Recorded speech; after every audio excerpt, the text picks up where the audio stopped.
शिवरात्रि जो है ये भगवान शंकर का सबसे प्रिय दिन माना गया है और इस दिन भोलेनाथ का लोग अभिषेक करते हैं। रात्रि काल, क्योंकि महाशिवरात्रि है, रात्रि काल की 4 प्रहर की पूजा होती है। इसको रुद्राभिषेक के रूप में किया जाता है।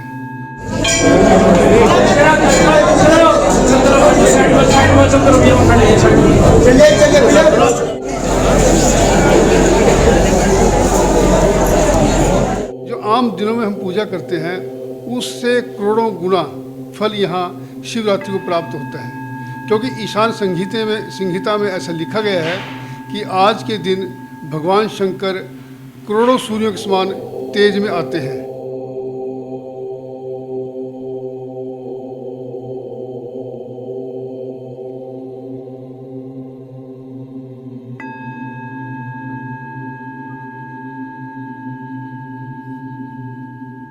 दूध के साथ, दही के साथ, घी के साथ, शहद के साथ, शर्करा के साथ, पंचामृत के साथ, इक्षु रस गन्ने के रस के साथ और दूसरे रसों के साथ भी भगवान शंकर का पूजन किया जाता है।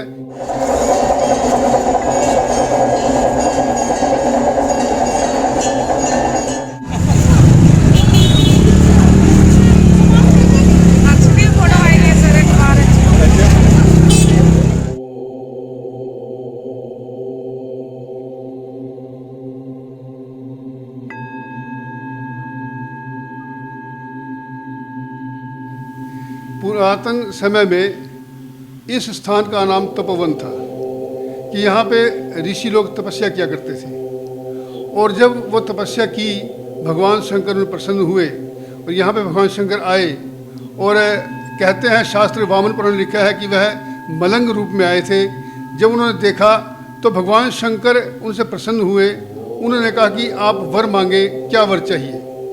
तो जो तपस्वी थे उन्होंने भगवान शंकर को कहा कि आप स्थिर रूप में हमारे साथ यहीं पर रहें। स्थाणु का मतलब स्थिर, कि स्थाणु रूप में आप हमारे पास यहाँ रहें। तो भगवान शंकर बड़े प्रसन्न हुए और उन्होंने स्थाणु रूप में अपने आप को परिवर्तित किया लिंग रूप में।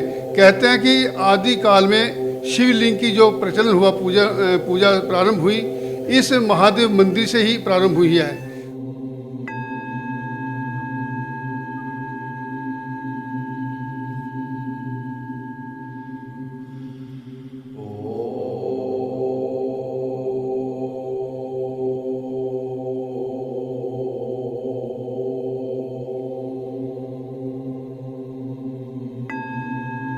उस दिन के बाद इसको स्थाणु ईश्वर के स्थानेश्वर महादेव या स्थानेश्वर शहर के नाम से इसका नाम रखा गया और द्वापर में फिर इसका नाम कुरुक्षेत्र रखा गया, क्योंकि भगवान स्थाणु रूप में यहाँ स्थिर रूप में स्थित है, इसलिए इसका नाम थानेश्वर पड़ा है।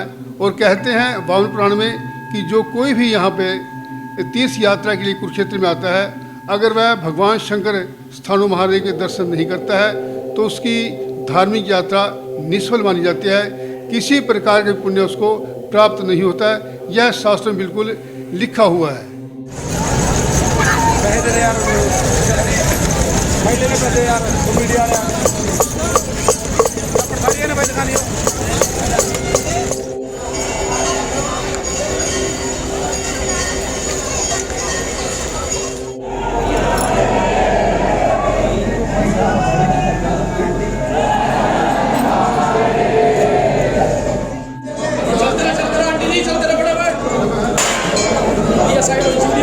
जल्दी करो भैया, आप इतनी देर ना लगाओ यहाँ पे।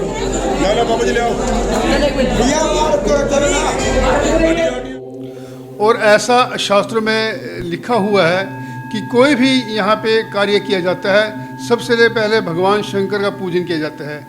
माने कि जैसे भगवान श्री कृष्ण ने महाभारत के युद्ध के लिए इस कुरुक्षेत्र की भूमि को चुना था और यहाँ आते ही उन्हें सबसे पहले भगवान स्थाणुदेव का पांडवों के साथ रुद्राभिषेक किया और वर मांगा कि हमें विजय प्राप्त हो, किसी प्रकार का हमें यहाँ पे दुख या अनिष्ट हमें ना हो। कोई हमसे गलती ना हो। सबसे पहले भगवान श्री कृष्ण ने यहाँ पे द्वापर में युद्ध के प्रारंभ से पूजन किया था। दूसरी कथाएं हमें बहुत मिलती हैं जो यहाँ पे राजा लोग आते थे और पूजन करते थे।